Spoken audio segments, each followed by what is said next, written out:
안녕하십니까. 문재인 정부의 D-30에 대해서 말씀드리겠습니다. 적폐 청산의 기치를 내걸고 인정사정 없이 휘몰아치던 문재인 정권도 한 달 있으면 수명을 다하게 됩니다. 정권이 시들어가자 여기저기서 나도 억울하게 당했다며 분심을 토로하는 사람, 지금까지 날뛰던 사람들의 적폐를 폭로하겠다는 사람들의 발길이 줄을 잇고 있답니다. 세상은 참 무섭습니다. 당했으면 사람의 이상 당한 만큼 되돌려주겠다는 생각이 왜 없겠습니까? 2달 전 국민의힘 윤석열 대선 후보가 당선되면 전 정권 적폐의 수사를 할 것이냐는 기자 질문에 해야죠. 법에 어긋났다면 수사가 돼야겠죠 라고 했다는 기사를 보고 문 대통령이 분노하며 윤석열을 직접 겨냥해서 사과를 요구했다는 뉴스가 화제였습니다. 문 대통령은 중앙지검장, 검찰총장 때는 이 정부의 적폐가 있는데도 못 본 척 했단 말이냐? 아니면 없는 적폐를 기획사정으로 만들어내겠다는 것이냐? 대답해야 한다며 현 정부를 근거 없이 적폐 수사의 대상, 불법으로 모은 것에 대해 강력한 분노를 표하며 사과를 요구한다고 격려했다는 얘기였습니다. 국민의힘 김기현 원내대표는 윤 후보 발언에 대한 문 대통령과 더불어민주당의 사과 요구와 관련해서 범죄를 저지른 것이 있다면 법에 따라 처벌하는 것이 법치주의 아니냐? 그것을 어떻게 정치 보복이라고 하는지 이해할 수 없다고 했습니다. 더욱이 적폐 청산을 1호 공약으로 내걸었던 문 대통령이 적폐 청산이라는 말만 듣고도 이처럼 민감한 반응을 보인다는 것은 참으로 의아한 일이다. 불법과 부정이 있으면 지위 고하를 막론하고 법과 원칙에 따라 수사해서 처벌해야 하는 것 아니냐고 했습니다.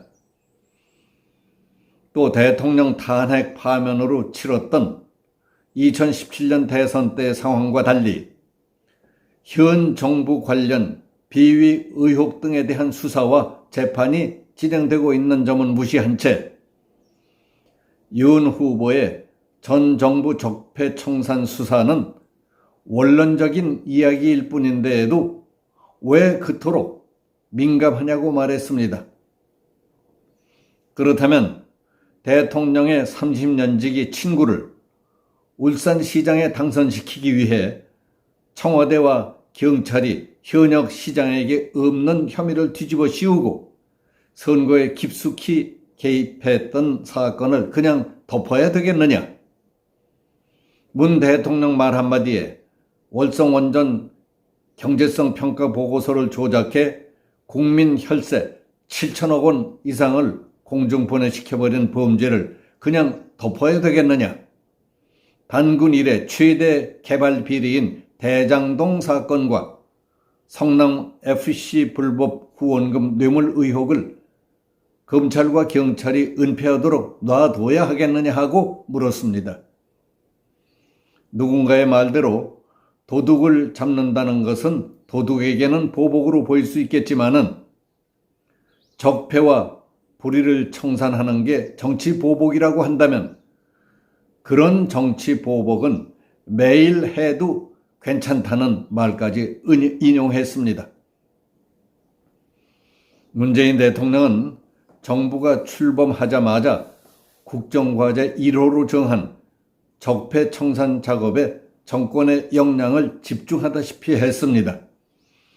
그는 법에 따라 최선을 다하겠지만 대통령이 가지고 있는 모든 수단과 방법을 총동원해서 첫 해부터 강력하게 밀고 나갈 계획이라고 했습니다. 대통령의 의지와 권한 그리고 강력한 국민들의 지지가 있다면 얼마든지 어려움을 극복하고 20년, 30년 계속돼야 우리 사회의 비정상을 근본적으로 바꿀 수 있을 것이라고 강조했었습니다. 그 후 청와대는 각 부서별로 적폐청산 타스크포스를 만들도록 지시한 뒤 각 부처마다 전 정권 협조자와 소신이 뚜렷한 공무원, 바른말 하던 껄끄러운 공무원 등을 적폐 대상으로 몰아징계하는 수단에 활용한 경우들이 적지 않았다고 들립니다. 가령 국정원은 27개의 의혹 사건을 지정한 뒤 전면 조사 작업에 들어가서 전 현직 임직원 350여 명이 검찰의 수사를 받았고 그 가운데 46명이 기소돼서 재판을 받았습니다. 수백 명 직원들은 마구잡이로 감찰 조사를 받았고 남재준, 이병기, 이병호, 원세훈 등 전 국정원장과 고위직 인사들이 무더기로 구속됐습니다. 검찰 수사 과정에서 이재수 기무사령관과 변창훈 검사, 정지호 변호사 등이 세상을 떴습니다. 적폐 청산에 기치를 내걸고 인정사정 없이 몰아치던 입장에서 당선이 유력해 보이는 야당 후보가 당선되면 적폐 수사를 할 것이냐는 질문에 대해 하게 되지 않겠느냐고 했다니 얼마나 놀랐겠습니까? 스스로 캥기는 구석도 많고 보호 조치를 하느라고 했지만 불안하겠죠. 게다가 최근 방송, 신문 등에는 이 정권에서 괴롭힘을 당했거나 부정 비리를 안다는 사람, 억울하게 손해본 사람들이 난 이렇게 당했소, 난 암흑의 이 끔찍한 비밀과 지료를 갖고 있다며 기웃거린다는 사람도 많다는 얘기입니다. 기생충 학자 서민 교수는 조선일보에 옷값 문제 등 여러 가지 의혹과 소송에 둘러싸인 대통령 부인 육회한 정숙 씨는 재판에서 잇따른 패배에도 불구하고 요즘 칩고 침묵하는 이유가 무엇인지 궁금하다는 글을 올렸습니다. 그 핵심 요지는 다음과 같습니다. 여사님 혼자 대통령 전용기를 타고 인도에 갔던 일에 대해 어느 신문에서 비판적인 내용의 칼럼을 썼을 때 인도에서 여사님을 초청했다는 청와대의 거짓말과 글을 쓴 기자를 청와대 비서실에서 소송했던 예를 들었습니다. 1심 재판부는 칼럼 내용에 사실관계가 틀린 게 없다. 권력자는 뒤에 숨고 비서실이 대신 나서서 언론을 상대로 소송하는 행태는 바람직하지 않다고 일갈했습니다. 여사님 옷값에 대해 납세자연맹은 2018년 청와대 특별비와 여사님의 의전 비용을 공개하라고 요구했지만은 청와대는 버티기와 거짓을 동원한 꼼수로 거부하자 소송에 들어갔습니다. 지난 2월 납세자연맹이 낸 소송의 1심 결과는 기밀 사항을 제외한 특별비와 여사님의 의전 비용을 공개하라는 판결이었습니다. 그러자 여사님 옷값에 대한 비난이 쇄도했습니다.